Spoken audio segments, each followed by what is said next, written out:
بالله من النار ومن شر الكفار ومن غضب الجبار العزة لله ولرسوله وللمؤمنين. بسم الله الرحمن الرحيم. Assalamualaikum warahmatullahi wabarakatuh. Warahmatullahi wabarakatuh. Baik, sebelum kita mulai, yuk sama-sama kita berdoa. Ikuti lafaz doa dari saya, nanti Bapak Ibu mengikutinya dengan baik. Bismillahirrahmanirrahim. Subhanakallahumma Rabbana la ilma lana illa ma 'allamtana innaka antal alimul hakim wa tub alaina innaka antat tawwabur rahim wa taqabbal minna innaka antas samiul alim wa 'allimna min ladunka ilman nafi'a ya dzal jalali wal ikram. Allahumma aftah lana hikmataka wansur alaina rahmataka ya dzal jalali wal ikram. Ala hadhihi wa ala kulli niyatin shalihah bi barakatil Fatihah. A'udzu billahi minasy syaithanir rajim. Bismillahirrahmanirrahim. Alhamdulillahi rabbil alamin. Ar-rahmanir rahim. Maliki yaumiddin. Iyyaka na'budu wa iyyaka nasta'in. Ihdinas siratal mustaqim. Siratal ladzina an'amta 'alaihim ghairil maghdubi 'alaihim waladdallin. Amin. Baik Bapak Ibu, para orang tuaku semuanya yang dimuliakan Allah. Di pertemuan minggu yang lalu kita sudah membahas wasiat yang pertama di dalam kitab Wasiyatul Mustafa yang disusun oleh Syekh Abdul Wahab Sa'alabi. Alhamdulillah, kemarin sudah kita bahas tentang pengaruh makanan halal di saat kita menikmatinya beserta orang-orang yang kita cintai, beserta orang-orang yang kita banggakan. Selanjutnya masuklah kita tentang di dalam wasiat yang kedua, ini pengaruh makanan yang syubhat dan makanan yang haram atau yang tidak baik kalau kita nikmati, kalau kita santap dengan orang-orang yang kita cintai. Bapak Ibu, para orang tuaku semuanya yang dimuliakan Allah. Bagaimana sih sebenarnya pengaruh makanan yang kita nikmati di saat makanan tersebut adalah makanan yang syubhat? Apakah tidak ada dampak sama sekali atau hal tersebut ada dampaknya? Yuk sama-sama kita bahas wasiat Rasulullah yang nomor 2 kepada Sayyidina Ali bin Abi Thalib. Dan mudah-mudahan seperti doa kita di awal tadi, mudah-mudahan Allah memberikan kita semuanya ilmu yang bermanfaat dan barokah, ilmu yang sama-sama mau kita pelajari, mau kita pahami, dan mau kita amalkan di kehidupan kita sehari-hari. Amin amin ya rabbal alamin. Ya Ali, man akala syubhat istabaha alaihi dinuhu wa adlama qalbuhu wa man akala al-haram mata qalbuhu wa khaffa dinuhu wa dhafa yaqinuhu wa hajaballahu da'watahu wa qallat ibadatahu. Ya Ali, wahai Ali, man akala syubhat, barang siapa yang memakan makanan dan minuman yang syubhat, istabaha alaihi dinuhu, maka dia akan menjadi ragu terhadap keyakinan agamanya. Ini pertama. Hal syubhat kalau kita nikmati, kalau kita makan, ini bisa menyebabkan kita dalam beragama itu ragu.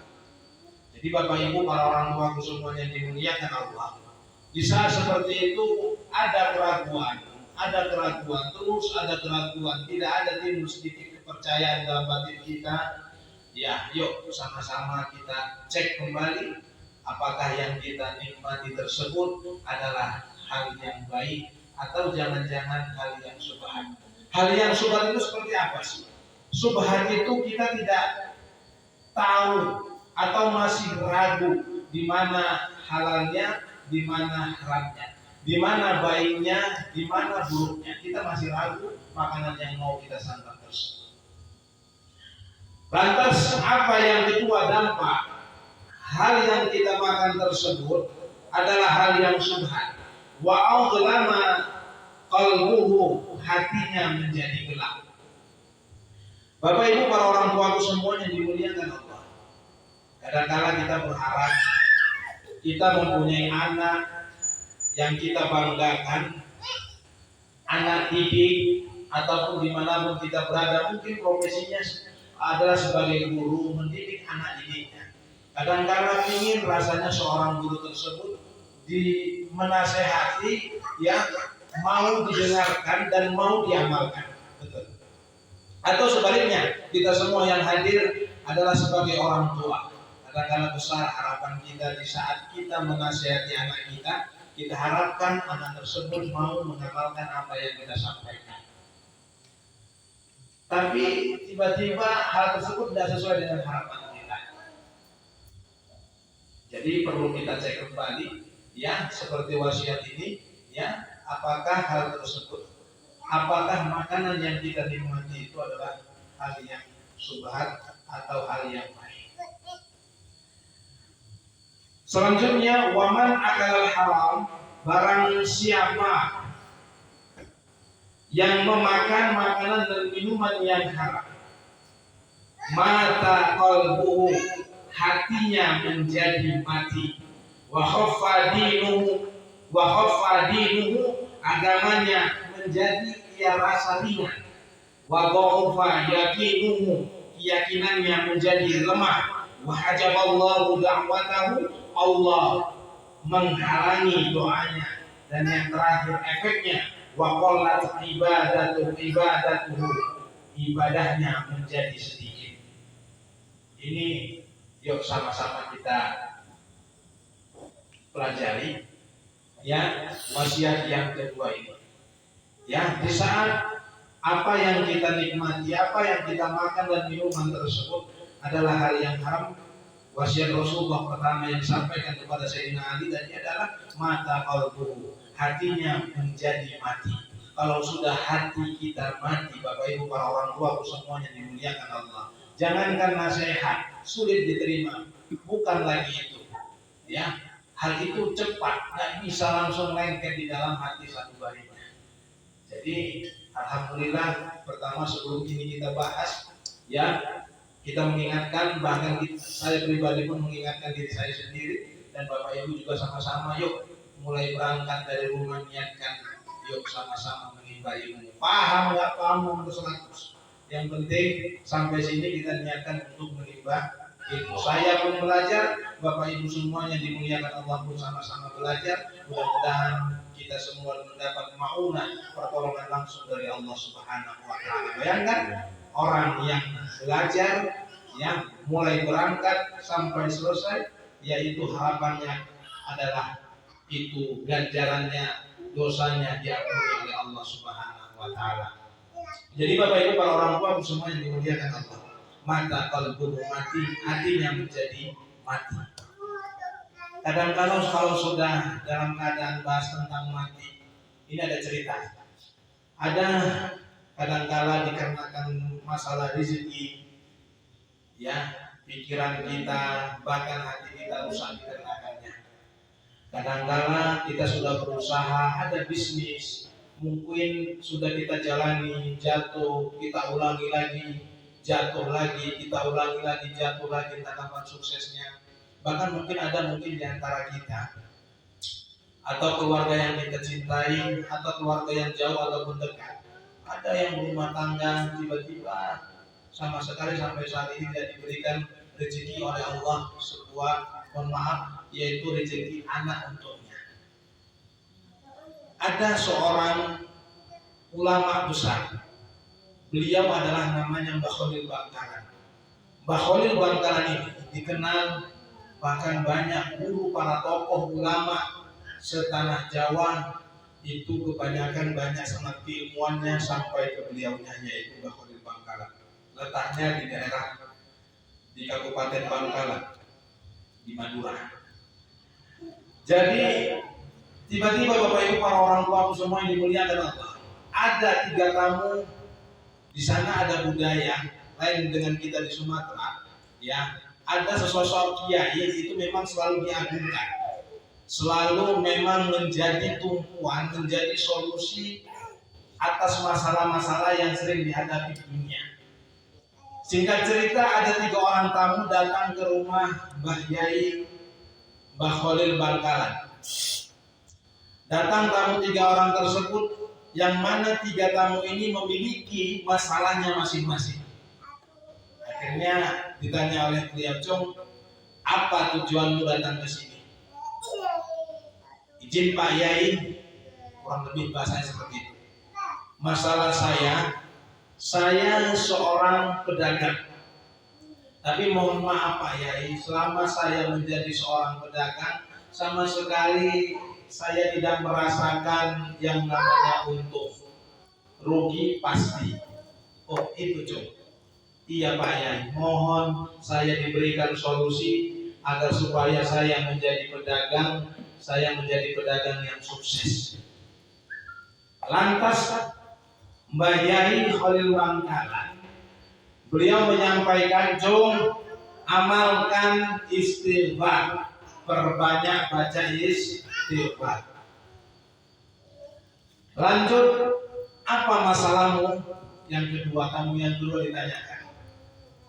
"Mohon maaf Pak Yai, masalah saya sudah 18 tahun berumah tangga. 18 tahun saya berumah tangga Pak Yai. Sampai hari ini saya tidak dikaruniai yang namanya anak Pak Yai. Besar harapan saya agar mudah-mudahan Allah memberikan saya anak."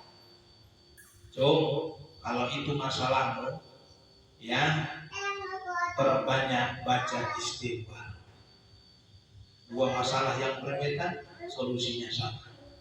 Yang ketiga, tamu yang ketiga menceritakan masalahnya kepada Pak Yai Mbah Khalil Bangkalan.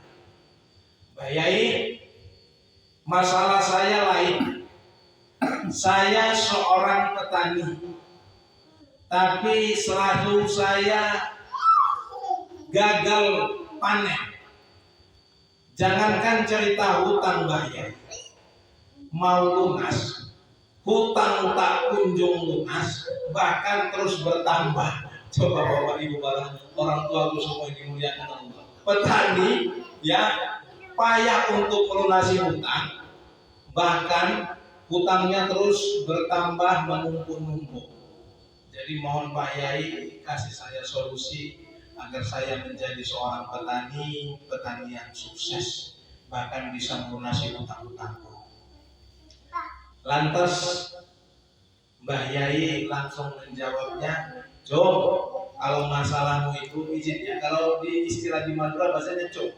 Nah, cung, kalau masalahmu itu cukup kamu berbanyak membaca istighfar."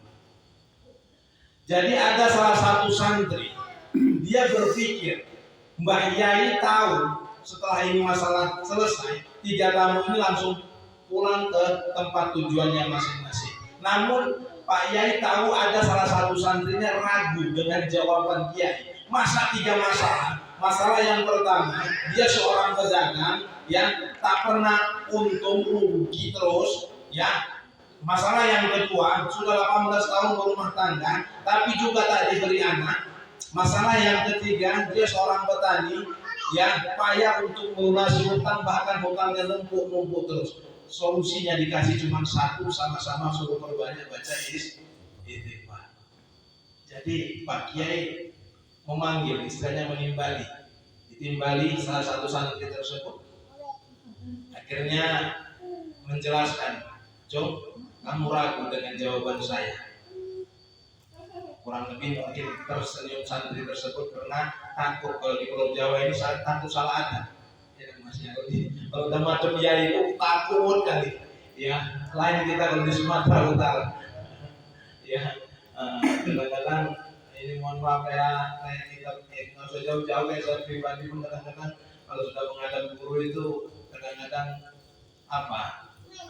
melampaui adabnya kepada guru. Kalau di Jawa, hanya yang mungkin Mas Nono, ya yang sudah pernah di Jawa, atau yang asli dari Jawa Tengah itu udah macet, ya ibarat seperti istilahnya mayat yang dimandikan gitu. Apa katanya siapa kan gitu. Jadi karena keraguan seorang santri tersebut, 3 masalah. Solusinya satu, perbanyak baca istighfar. Jom buka surah Nuh nomor surat 71 ayatnya ayat 10 sampai 12. Ini izin dibantu dulu. Mohon ketua, agak maju lah ketua. Izin ketua. Enggak, biar masuk, biar semua peserta pun istilahnya dimanapun berada bisa tahu. Izin, mohon dibantu. Ayat 10 sampai 12. Ya, bahasa artinya dong. Bismillahirrahmanirrahim. Surat Nuh ayat 10 artinya, maka aku berkata kepada mereka, mohonlah ampun kepada Tuhanmu, sungguh Dia Maha Pengampun. Ayat yang ke-11, niscaya Dia akan menurunkan hujan yang lebat dan dari langit kepadamu. Ayat ke-12, dan Dia memperbanyak harta dan anak-anakmu dan mengadakan kebun-kebun untukmu dan mengadakan sungai-sungai untukmu. Shadaqallahul Azim. Alhamdulillah, sudah dibacakan. Terima kasih ketua kami. Ya, jadi setelah dibacanya surah Nuh nomor surah 71 ayat 10 sampai 12, langsung si santri tersebut puas akan jawaban Pak Kiai. Masalah berbeda, cukup kita perbanyak istighfar. Jadi Bapak Ibu para orang tua semua yang dimuliakan Allah, yuk dari masalah yang sudah disampaikan tadi, kita siapa orang yang mungkin di dunia ini yang hidup ini tidak ada masalah? Pasti kita ada masalah. Mengapa? Dikarenakan di dalam surah Al-Balad ayat 4 disampaikan, sungguh aku ciptakan manusia ini hanya untuk aku uji. Ya, jadi kita diciptakan Allah sebenarnya untuk dikasih susah payah, dikasih ujian terus. Jadi Bapak Ibu para orang tua kami semua yang dimuliakan Allah, di saat ada masalah seperti itu, yuk pegang teguh surah Nuh ayat 10 sampai 12, kita perbanyak istighfar. Mohon ampun kita betul-betul kepada Allah. Kapan lupa, ingat lagi. Kapan lupa, ingat, baca lagi. Kapan lupa, ingat, kembali baca lagi. Jadi Bapak Ibu para orang tua semua yang dimuliakan Allah, agar apa? Ya, agar kita sudah berupaya apa yang kita makan adalah hal yang baik, bukan yang syubhat, bukan yang haram, bukan yang tidak baik. Kok tiba-tiba hati kita pun masih gelap? Yuk perbanyak istighfar. Astagfirullah. Kalau seandainya takut pamer, ya minimal main di hati. Bisa kayak gini kan, main di hati ya. Atau kita di saat sendirian istighfar, diikrarkan pun dilaporkan tentang masalah. Jadi Bapak Ibu para orang tua semua dimuliakan Allah. Wa khafadinu, Yang kedua tadi, kalau kita makan makanan yang tidak baik, yang haram, agamanya ia rasa menjadi ringan. Jadi dia selalu meringankan agamanya. Ya. Jadi kalau sudah ada rasa seperti itu, yuk kita cek kembali. Ya, apakah hal tersebut baik yang kita nikmati beserta orang-orang yang kita cintai atau hal yang buruk. Jadi ngomong-ngomong masalah agama, ya sebenarnya Bapak Ibu para orang tua semuanya dimuliakan Allah. Ada istilah yang selalu kita dengar, hidup ini adalah numpang minum, betul ya Bapak Ibu? Hidup ini adalah mampir ngombe kalau istilah Jawanya ya. Hanya kita mampir. Istilah yang selalu kita dengarkan, apalagi ada kita orang suku Jawa mungkin, itu selalu kita dengar mungkin. Ya, sebenarnya kok ada istilah seperti itu. Setelah kita cek ternyata Bapak Ibu para orang tua semua yang dimuliakan Allah. Ya, ternyata ada di dalam surah Al-Hajj nomor surah 22 ayat 47. Di sana diterangkan Bismillahirrahmanirrahim. Wa inna yawman inda rabbika ka'alfi sanatin mimma ta'udun. Yang artinya, dan sesungguhnya sehari di sisi Tuhanmu adalah seperti 1000 tahun menurut perhitunganmu. Coba bayangkan. Ya. Kalau seandainya dalam sehari semalam, ini lagi bukan seandainya, faktanya kita bahas. Sehari semalam ada 24 jam Bapak Ibu para orang tua semuanya. Ya, sehari itu sama seperti 1000 tahun di sisi Allah Subhanahu wa Ta'ala. 24 jam di akhirat. Ya, 24 jam. Tadi rumusnya gimana? Wa inna yawman inda rabbika ka'alfi sanah mimma ta'udun. Sesungguhnya sehari di sisi Tuhanmu adalah seperti 1000 tahun menurut perhitungan. 24 jam akhirat sama dengan 1000 tahun. Sampai sini paham ya, Bapak Ibu? 3 jam di akhirat itu sama seperti 125 tahun. 1,5 jam di akhirat itu sama seperti 62,5 tahun di dunia. Artinya apa? Ya, ini agar supaya kita sama-sama memahami. Kalau seandainya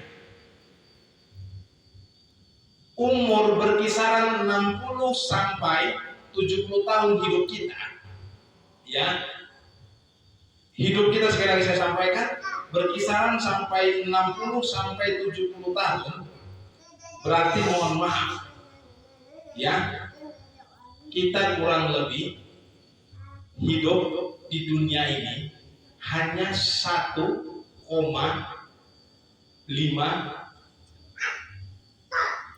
menit, kan gitu kan? 1,5 jam. Sekali lagi saya ulangi, kalau seandainya kita diberi kesempatan hidup 60 sampai 70 tahun di dunia, itu sama seperti 1,5 jam di akhirat. Coba ya kan? Berarti kan sangat sebentar kita sebenarnya hidup di dunia. Ini firman Allah, ya. Sesungguhnya sehari di sisi Tuhanmu adalah seperti 1000 tahun menurut perhitungan. Coba bayangkan. Jadi setelah kita ada istilah urip iku mampir ngombe, ya. Ternyata ada bahasa seperti itu. Setelah kita kaji ternyata sumbernya ini rupanya di surah Al-Hajj ayat 47. Jadi kalau kita diberi umur yang panjang 60 sampai 70 tahun Mas Bedul, itu cuma 1,5 jam di akhirat. Coba bayangkan. Itu kalau 60 tahun. Kalau seandainya tak sampai 60 tahun, ya tinggal hitung sendiri. Jadi Bapak Ibu para orang tua semuanya dimuliakan Allah. Yuk, dalam waktu yang singkat seperti itu sebenarnya, kadang-kadang kita rasakan akhir-akhir ini, malam bertemu dengan malam begitu cepatnya. Kadang-kadang kok sudah Jumat, kok tiba-tiba sudah Minggu. Mungkin hanya saya saja yang merasakan, tapi itu juga ya. Sama ya. Kadang-kadang kok cepat kali kangen izin. Kok cepat kali perputaran ini kan perasaan. Tapi kalau mengingat masa lalu, 2 hari yang lalu itu terasa lama kali. Kok perasaanku kayak sudah seminggu, padahal baru 2 hari yang lalu. Yuk, kita ngombe, mohon maaf, kita mampir di dunia ini hanya untuk minum. Yuk, mudah-mudahan minumnya kita ini jangan sampai keselak. Mudah-mudahan minumnya kita ini jangan sampai menyebabkan penyakit dalam batang tubuh kita. Kemarin sudah kita bahas siapakah sebenarnya pendusta agama itu, sudah kita bahas jelas-jelas itu. Ya, jangan sampai disampaikan oleh Allah fawailul lil musallin. Maka celakalah orang-orang yang mengerjakan sholat. Kok tiba-tiba Allah menyampaikan orang yang sholat itu kok celaka kan gitu kan? Ya. Ayat seterusnya apa itu? Fawailul lil musallin alladzina hum an sholatihim sahun. Siapa orang-orang yang sholatnya celaka? Yaitu orang-orang yang lalai terhadap sholatnya. Baru selanjutnya alladzina hum yurahun, orang-orang yang riya, pamer. Baru yang terakhir wayamnaunal maun, dan enggan untuk memberikan bantuan. Mohon maaf Bapak Ibu, kalau cuma menjaga 5 waktu sehari semalam, kita paling khusyuk cuma subuh di 10 menit, apalagi zuhur 10 menit, asar 10 menit, maghrib 10 menit, itu paling ganteng ini musuh ini. Isya 10 menit, total hanya habis 50 menit. Sehari semalam itu ada 24 jam Bapak Ibu para orang tua semuanya. Bagaimana cara menjaga 23,10 menitnya lagi? Apakah mungkin kita di saat sholat kita membantu orang batal sholatnya? Jadi orang yang celaka di dalam sholatnya itu seperti apa? Inilah yang sebenarnya yang selalu disampaikan oleh orang tua kita, oleh guru kita. Sholat itu adalah sholat tingkat, sopan, santun, perilaku. Ketemu di sini sebenarnya. Apa mungkin di saat sholat kita membantu orang? Bergerak 3 kali berturut-turut tadi batal. Jadi Bapak Ibu para orang tua semuanya dimuliakan Allah. Ya, yuk sama-sama kita jangan sampai kita menjadi orang-orang yang pendusta agama. Sudah disampaikan di awal tadi, ya. Arwaital ladzi yukadzibu biddin, apakah kamu tahu siapakah orang yang mendustakan agama? Alladzi arwaital ladzi yukadzibu biddin fadzalika alladzi yad'ul yatim, yaitu orang-orang yang menghardik anak yatim. Terus sebelum itu wala yahuddu, itu ayat pertama. Ara'aital ladzi yukadzibu biddin fadzalikal ladzi yad'ul yatim wala yahuddu ala ta'amil miskin, ya, dan tak mau mendorong untuk memberikan makanan kepada orang miskin. Inilah orang-orang pendusta agama. Terus pembahasan ayat keempat fawailul lil musallin yang sudah disampaikan tadi. Jadi Bapak Ibu para orang tua semua yang dimuliakan Allah, kemarin sudah kita bahas tentang siapakah sebenarnya orang-orang pendusta agama. Ini saya ulangi sekilas. Jadi mudah-mudahan kita mampu ya menjaga sholat 5 waktu dengan baik, dan mampu kita menjaga 23,10 menitnya lagi dengan sholat tingkah sopan santun perilaku kita. Makanya sengaja kita ambil di malam Rabu selalu bukan kita ngaji hukum, melainkan ngaji yang namanya akhlakul karimah, menggunakan kitab wasiatul muslimah. Mudah-mudahan Allah menolong kita semuanya, mampu kita setelah ini nanti setelah tamat ini, mampu mudah-mudahan diberi istiqomah oleh Allah, mampu kita untuk menjelaskan apa yang sudah ditulis, yang ada buku besarnya ada di tempat Mas Dono. Nanti insya Allah lakukan sama para ustadz, kan sini banyak ustadz ya. Kita buat berapa kurikulum mana yang lebih enak dijelaskan, dan mudah-mudahan bisa diterima oleh kita semua dimanapun kita berada. Mungkin ini selanjutnya apa tadi? yang memakan makanan haram. Yang ketiga, wadaufa yaqinuhu, keyakinannya menjadi lemah. Yang keempat, hajaballahu da'watahu, Allah menghalangi doanya. Di saat kita berdoa, kok tiba-tiba doa kita selalu merasa tidak diterima, tidak dijabah oleh Allah. Yuk cek kembali apa yang kita nikmati. Yang terakhir, waqallat ibadatuhu, yakni ibadahnya menjadi sedikit. Ya. Jadi kalau ini semua gejalanya kena di kita, yuk sama-sama kita cek kembali. Ini merupakan wasiat Rasulullah kepada Sayyidina Ali. Mudah-mudahan sekali lagi apa yang kita sampaikan ini, apa yang sama-sama kita pelajari, apa yang sama-sama kita ngaji, namanya ngaji ini kan ngatur jiwa. Yang mudah-mudahan Allah memberikan ilmu yang bermanfaat dan berkah buat kita semuanya. Amin amin ya rabbal alamin. Mungkin ini yang bisa disampaikan, mudah-mudahan bermanfaat. Sebelum kita tutup, ya setelah ini kita mungkin sharing saja. Kalau seandainya tanya jawab bukan tempat saya untuk menjawab pertanyaan Bapak Ibu. Kalau orang tua pun nanti bisa dijawab oleh yang ahlinya. Yuk sama-sama kita berdoa. Doa ini selalu digunakan oleh kiai saya. Ya, harapannya di saat kita butuh nanti, mudah-mudahan ilmu tersebut keluar diberikan oleh Allah Subhanahu wa taala. Yuk sama-sama ikutin lafaznya. Setelah saya nanti Bapak Ibu langsung mengikuti dari apa yang sudah saya sampaikan. Bismillahirrahmanirrahim. Allahumma inni astaudiruka ma'allamtanihi farduduhu ilayya inda hajati ilaihi wala tunsinihi ya rabbal alamin. Assalamualaikum warahmatullahi wabarakatuh. Waalaikumsalam warahmatullahi wabarakatuh.